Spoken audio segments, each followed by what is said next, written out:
Entonces va a tamponar esta secreción uterina al semen para facilitar el movimiento del espermatozoide. Y esta calidad de la secreción endometrial que sea fluida también es para facilitar tanto el movimiento del espermatozoide como del óvulo.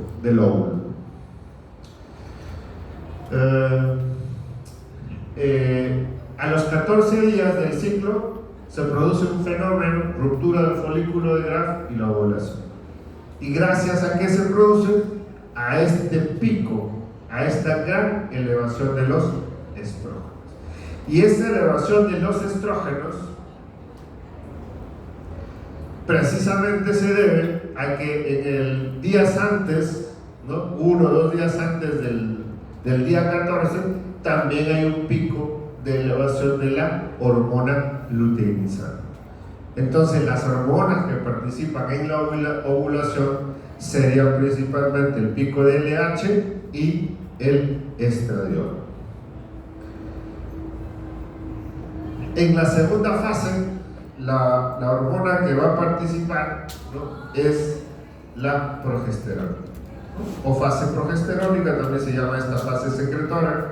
Aquí ya el endometrio está grueso, está bien vascularizado. Ahora lo que falta es incrementar más las glándulas en el endometrio. Entonces en esta fase hay más crecimiento glandular, por eso se llama fase secretoria.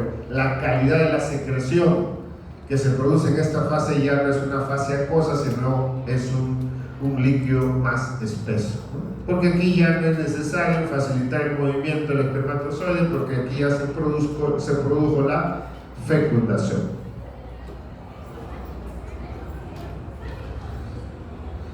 En esta imagen podemos ver que esta segunda fase, la fase progesterónica, miren cómo la progesterona se eleva mucho más que el estradiol, y lo que corresponde también a la elevación de la FSH. Entonces, en la segunda fase, ¿no?, predomina la progesterona y la FSH. Ahora, ¿por qué se produce este pico hormonal de LH y FSH? Entonces vamos a pasar a esta lámina. Pero antes, ¿por qué se produce la ovulación, esa ruptura? ¿Qué es lo que favorece a la ruptura del folículo de Graf? La hormona que va a facilitar, ¿no?, es la hormona luteinizante, que va a sintetizar o va a estimular la formación de las hormonas esteroideas, estrógenos y progestágenos, lo que va a producir hiperemia folicular. Entonces va a aumentar la irrigación a nivel del folículo, ¿no?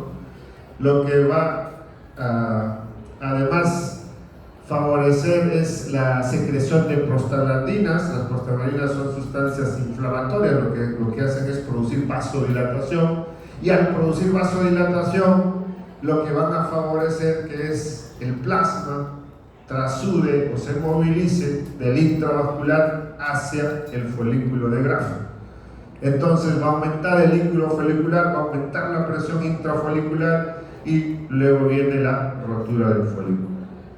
A esto se aúna el otro efecto de la progesterona y los estrógenos, de que van a estimular a las enzimas proteolíticas como la colagenasa, que va a degradar al todo colágeno de la teca externa, ¿no? Es la capa más dura del folículo, entonces la va a digerir esta colagenasa, entonces va a producir una pared folicular debilitada y finalmente se va a romper, ¿no? Entonces tenemos dos efectos: el efecto del aumento de la presión intrafolicular y la degradación de la pared de la cápsula de la teca externa, lo que va a facilitar la rotura del folículo. Bien, entonces decíamos qué es lo que favorece que haya ese pico de LH y estradiol que favorece la ovulación. Normalmente todos los ejes hormonales, cualquiera que queremos hablar, podemos hablar del eje hipotálamo, hipófiso, adrenal, hipotálamo, hipófiso, tiroideo, todos se regulan por dos mecanismos: una retroalimentación negativa o una retroalimentación positiva. dependiendo de la hormona periférica, ¿no? Entonces, en la primera fase folicular o estrogénica, ¿no?, se producen grandes cantidades de estradiol, ¿no? Y para que no se siga produciendo demasiados estrógenos, entonces viene la retroalimentación negativa a nivel de la hipófisis y a nivel del hipotálamo. Entonces disminuirán las hormonas, las gonadotrofinas, y disminuirán también la LH-FSH, y entonces disminuirá la cantidad de estradiol que se produce. Entonces, durante la primera fase se va regulando para que no se produzcan muchos estrógenos vía retroalimentación negativa. Y si me voy en la fase secretora o fase lútea o fase progesterónica, ahí se sintetiza mucha progesterona, por lo tanto, esta progesterona va a inhibir a la hipófisis y al hipotálamo. Pero en el ciclo medio, a los 14 días del ciclo menstrual, ocurre algo excepcional que no ocurre en los otros ejes. ¿Qué ocurre? Que este estrógeno que se está formando en esta primera fase folicular un día o 2 días antes de la ovulación, ocurre un fenómeno insólito, excepcional, porque eso no ocurre con otro eje, que llegado a un nivel, un umbral de estrógeno, o sea, se ha producido tanto estrógeno, y a pesar de estar haciendo retroalimentación negativa, llega a un umbral en el cual el tipo de retroalimentación cambia. Debido a un exceso de estrógenos, esos estrógenos ya no van a producir retroalimentación negativa, sino positiva. Solamente es muy temporal, ¿no? 24 a 48 horas antes de la ovulación. Entonces, esa retroalimentación positiva hace que aumente GnRH, FSH y más estrógenos. Eso es lo que hace ese pico que veíamos anteriormente, ¿no?, de LH y por lo tanto de estradiol. Entonces, y eso es lo que nos lleva a la ovulación, ¿no? Y después, ¿no?, una vez producida la ovulación, nuevamente viene a la regulación normal.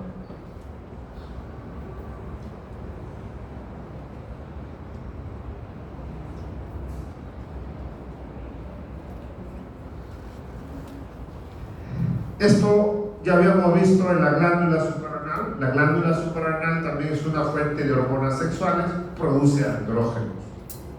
Ya lo hemos visto, ¿no? Y todos estos andrógenos, ¿no?, tienen un precursor común, que es el colesterol. Entonces, la síntesis de las hormonas sexuales empieza el colesterol. En la glándula suprarrenal pueden llegar a sintetizar estos andrógenos, ¿no?, deshidroepiandrosterona y androstenediol. No forma testosterona. ¿Por qué la corteza suprarrenal no forma testosterona? Porque no tiene esta enzima, la 17 hidroxiesteroide deshidrogenasa. Eso no tiene la suprarrenal. Por lo tanto, la suprarrenal es incapaz de formar testosterona. La única que puede formar testosterona, ¿no?, son los ovarios o los testículos, ¿no? En este caso estamos hablando, pues, del eje hipófiso, hipotálamo, hipófiso, ovárico, ¿no? Entonces, los ovarios sí pueden formar testosterona, pero la mujer, pues, no necesita testosterona, ¿no? Lo que necesita es estrógeno. Entonces, esta testosterona se tiene que convertir en un estrógeno, y eso ocurre ya en los tejidos periféricos, en los tejidos diana, donde va a actuar el estrógeno, por ejemplo en las mamas, en los genitales internos, externos. Ahí, en esos tejidos, esta testosterona, por mediación de esta enzima, la aromatasa, se van a convertir en estos 3 tipos de estrógenos: estrona, estradiol y estriol, siendo la principal en cantidad y actividad metabólica el estradiol. Entonces, ojo, que los ovarios producen testosterona, y solamente a nivel periférico, ya en el órgano final, se convierten en estrógenos.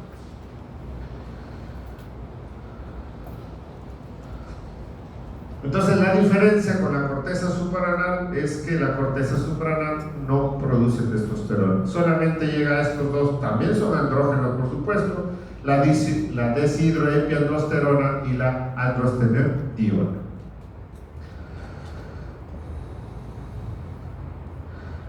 Aquí graficamos una célula de la teca interna y aquí la célula de la granulosa. Son dos capas de células que están contiguas. La LH habíamos dicho que actúa tanto a nivel de la teca interna como a nivel de la célula granulosa, y la FSH solamente interviene en la célula de la granulosa. Pues entonces, cuando la LH se une al receptor de membrana de la célula de la teca interna, va a estimular, ¿no?, la síntesis a partir del colesterol de la pregnenolona a través del AMP cíclico. A su vez, esta pregnenolona pasa a progesterona, y esta progesterona finalmente se va a convertir en andrógenos.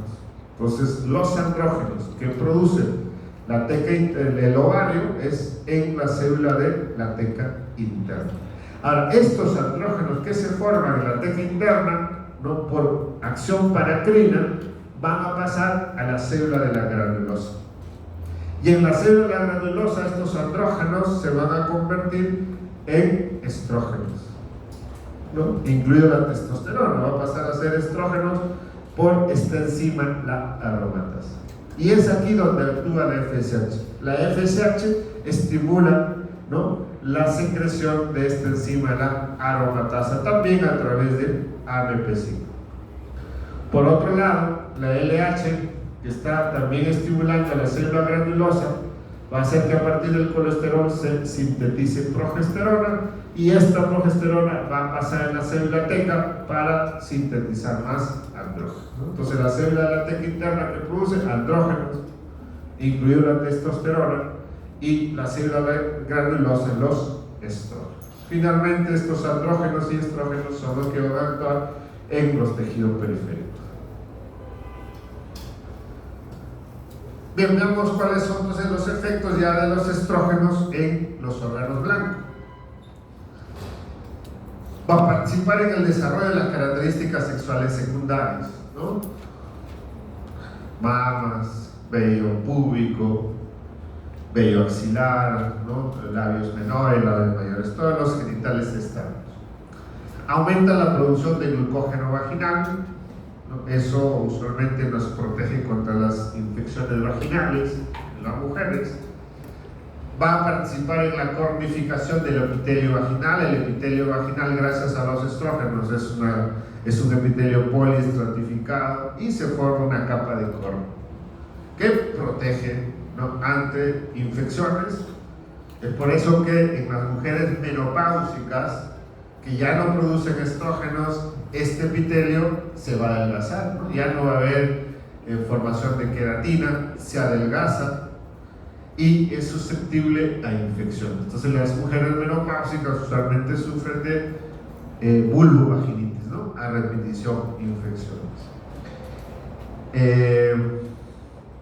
La vagina en la mujer menopáusica tampoco ya no va a producir secreción, que normalmente no produce. Entonces, es una vagina seca. Entonces, incluso el acto sexual puede volverse doloroso en las mujeres ya después de los 50 años. Participa en el crecimiento de los folículos ováricos y en la motilidad de las trompas uterinas. Esto es importante para que las trompas se movilicen, para que transporten, ¿no?, al óvulo fecundado hacia el útero y se implante. Estimula la proliferación del epitelio glandular y ciliado de las trompas de falopio, el mismo principio, la misma función, para transportar fácilmente al óvulo fecundado hacia la cavidad uterina. Aumenta el flujo sanguíneo uterino, aumenta las fibras uterinas y vuelve más sensibles a la oxitocina. El moco cervical más fluido y alcalino gracias a los estrógenos, ya lo hemos hablado de eso. Participa en el crecimiento de los ductos mamarios y pigmentación de las areolas mamarias. Aumenta el angiotensina y la proteína fijadora de hormonas tiroideas, responsable del aumento de la libido, del deseo sexual, disminución del colesterol LDL, vasodilatación activando el óxido nítrico, estimula el cierre hipoficial. Esto es muy importante y es una diferencia entre el hombre y la mujer. La mujer empieza su crecimiento antes que el hombre, años antes que el hombre, pero termina su crecimiento antes que el hombre. El hombre se puede prolongar hasta los 16 años, la mujer usualmente puede empezar su crecimiento 10, 11 años y termina a los 14. Entonces el hombre tiene como 2 a 3 años más para crecer, de tal manera que la talla final del hombre pues es mayor que de la mujer. Entonces los estrógenos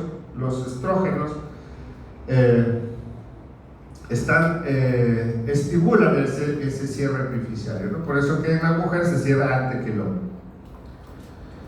Disminuyen la acción de los osteoclastos, o sea, están inhibiendo los osteoclastos. ¿Y cuál es la función del osteoclasto? Ya han hecho metabolismo óseo y así. ¿Cuál es la función del osteoclasto? La resorción ósea. ¿Eso qué quiere decir? Que facilita la salida de calcio al hueso, ¿no? Descalcificación que nos va a llevar a osteopenia y osteoporosis. Y eso puede generar fracturas patológicas sin mucho trauma. Una mujer después de los 50 años se puede fracturar, lógicamente, porque ya no tiene estrógenos. Entonces, si ya no hay estrógenos, ya no puede inhibir al osteoclasto, entonces el osteoclasto aumenta su función, produce descalcificación ósea. A eso es lo que se llama osteoporosis.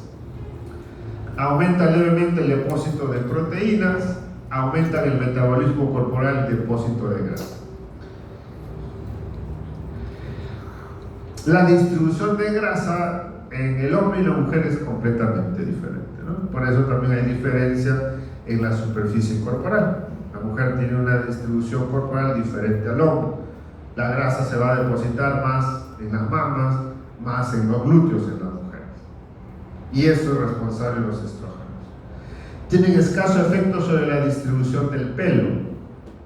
En el hombre sí, la testosterona en el hombre no participa en la distribución del pelo.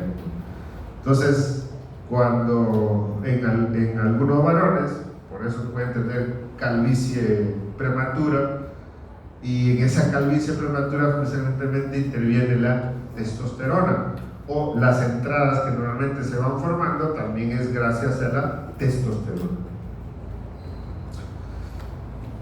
Dan a la piel una textura blanda, tersa y aumenta la vascularización.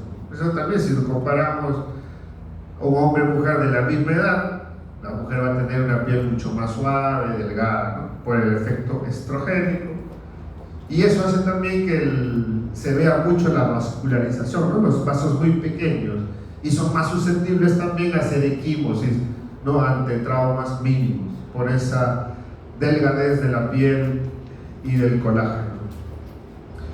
Retención de agua y sal, ¿no? Con efecto muy leve, excepto durante la gestación. Claro, en la gestación, en el embarazo, aumenta la cantidad de estrógenos y va a retener gran cantidad de sodio y agua, lo que explica por qué la mujer embarazada se edematiza, ¿no? Se hincha. Pero en condiciones normales, ¿no? En condiciones normales de no embarazo, ¿no? Este efecto de retención de agua y sal es mínimo, que no se expresa clínicamente con hinchazón o edema. Miren, esta lámina es para comparar justamente los caracteres sexuales secundarios en hombre y mujer. ¿Cuál es el primer signo de la actividad testosterónica en el hombre? Que ya está produciendo hormonas. Es la aparición del vello púbico. En cambio, en la mujer, el primer signo de acción hormonal estrogénica no es el vello, sino es aparición del botón mamario. Luego, recién viene el desarrollo del vello púbico. Esa diferencia en el crecimiento lo vemos aquí, en este brote de crecimiento en el hombre. Miren, empieza a crecer recién a partir de los 13 años, la mujer empieza a los 11 años, pero termina a los 14 por el efecto estrogénico, que cierra las epífisis y ya no puede seguir creciendo. En cambio, como el hombre no tiene estrógenos, puede prolongar su crecimiento hasta los 16 años. El inicio de la primera menstruación, que se denomina menarquia en la mujer, puede ir desde los 10 años hasta los 16. Eso sí es hereditario, va a depender mucho cómo su madre y su abuela han tenido las reglas, o el inicio de la primera regla. Si la madre empezó a los 10 años, probablemente también la hija empiece a esa edad. O si se tardó más, 15, 16 años, también la hija va a tardarse. En el hombre, si bien empieza a sintetizar ya testosterona de los 11 años, 12 años, recién la formación de espermatozoides se produce alrededor de los 14 años.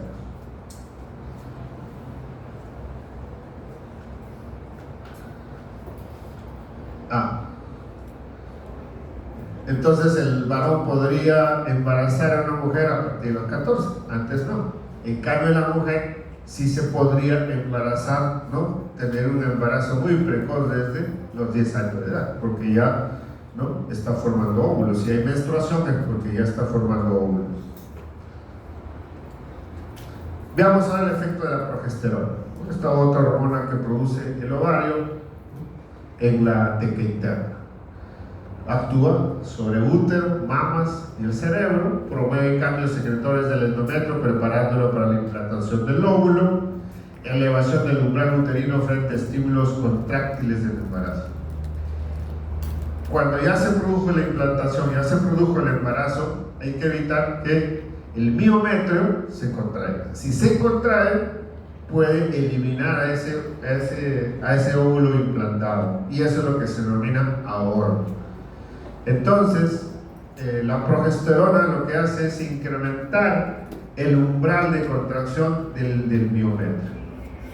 Si antes, vamos a suponer, se contraía con un estímulo de 10, por el efecto de la progesterona, el estímulo tendría que ser de 20 o de 30 para poder contraerse. Entonces, el umbral de contracción del músculo uterino aumenta con la progesterona, y así se evita que haya contracciones que puedan poner en riesgo el embarazo.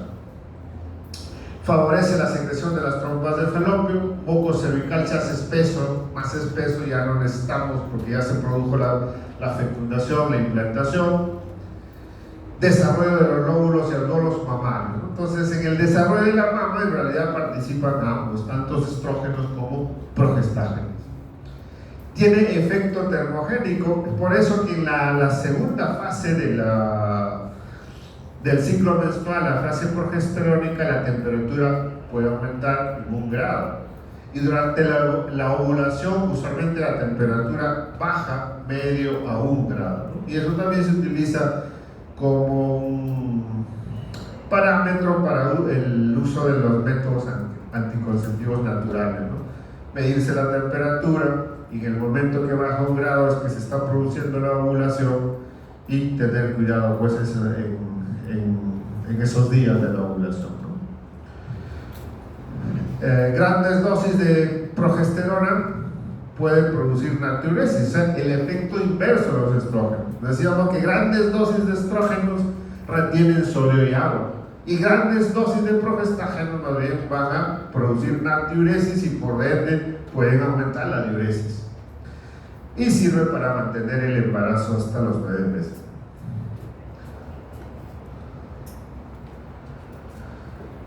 Bien, la menopausia entonces es cese de la función ovárica. El ovario ya no produce estrógenos y progestágenos porque se atrofia. Entonces, miren, acá están los niveles del estradiol, estrógeno, ¿no? Estrógenos, ¿no?, en la etapa reproductiva, fértil, desde los 13 hasta los 50 años, ¿no? Hay niveles altos de estrógenos.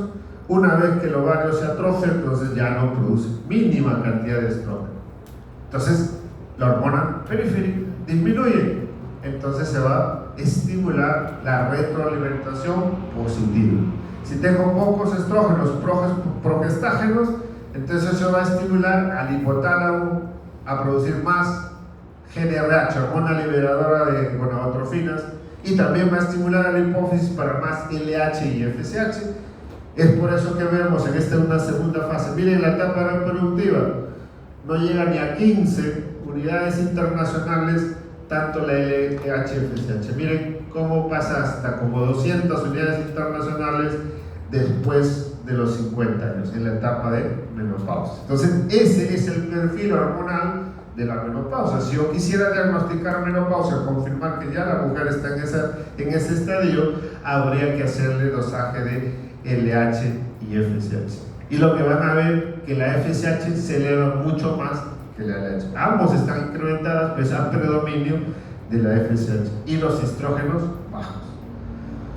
Este patrón hormonal pareciera es muy similar a un hipogonadismo primario. El hipogonadismo primario es patológico. Quiere decir que los ovarios ya no producen estrógenos ni progestágenos, pero usualmente por problemas cromosómicos. El síndrome de Turner, por ejemplo, no hay desarrollo de ovarios, entonces no produce estrógenos ni progestágenos y por lo tanto retroalimentación positiva y LH-FSH aumenta. Entonces el perfil hormonal es similar a un hipogonadismo primario. Primario se dice siempre porque afecta a la glándula periférica, la última glándula. Secundario cuando afecta a la hipófisis y terciario cuando alguna enfermedad afecta al hipotálamo. Entonces puedo tener un hipotiroidismo primario, secundario o terciario. En este caso, cuando hablamos de los estrógenos, si el ovario o el testículo no produce hormonas, hablaremos de un hipogonadismo primario. Si es la hipófisis el que no produce estas gonadotrofinas, entonces LH y FSH estarán bajas y por lo tanto no hay estrógenos, hablaremos de un hipogonadismo secundario.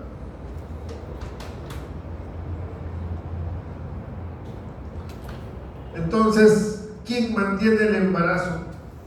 Es los estrógenos y progestágenos. Entonces, ahí esto ya hemos dicho, durante los primeros 4 meses, el que se encarga de producir los estrógenos y progestágenos es el cuerpo lúteo o el cuerpo amarillo. Gracias al estímulo de esta hormona, la gonadotrofina coriónica humana, ¿no?, que aumenta, que está elevada durante los primeros 4 meses o 16 a 20 semanas. Entonces, durante ese periodo, el cuerpo lúteo va a seguir produciendo estrógenos y progestágenos. Luego de 4 o 5 meses, ya la gonadotrofina coriónica baja, por lo tanto el cuerpo lúteo también desaparece y ya la placenta se encarga de sintetizar progesterona y estrógenos, ¿no? Per se, la misma placenta ya empieza a producir y eso es lo que hace que se termine el embarazo hasta los 9 meses. Esta es otra hormona que sintetiza la placenta, que es el lactógeno placental. Esta hormona es muy parecida a otras 2 hormonas, la hormona de crecimiento y la prolactina. En su estructura química se parecen mucho. Por ejemplo, con la hormona de crecimiento comparten un 96% de su estructura química, con la prolactina un 67%. ¿Qué hace la lactógeno placental? El mismo efecto que la hormona de crecimiento, ¿no? Estimula la lipólisis, o sea, va a producir detoxidación de los ácidos grasos para obtener energía. Ya que la hormona de crecimiento, el lactógeno placentario, también va a intervenir, ¿no?, en el crecimiento de los órganos, entonces necesita energía y para obtener esa energía va a estimular la lipólisis. Y más aún, ¿no?, que necesito yo energía no solamente para el metabolismo materno, sino también para el feto. Ya tengo otro factor ahí que necesita energía adicional, el feto. Produce resistencia a la insulina, es decir, que los tejidos no pueden captar la glucosa, por lo tanto produce aumento de la glucosa y aminoácidos en blanco. Y aumento del tejido mamario también, que va ya preparándolo para la etapa de nacimiento y la mujer puede lactar. Bien, ahora vamos a ver el otro eje, el eje hipotálamo, hipófiso, testicular. ¿Alguna pregunta hasta ahí? Bien, entonces continuamos.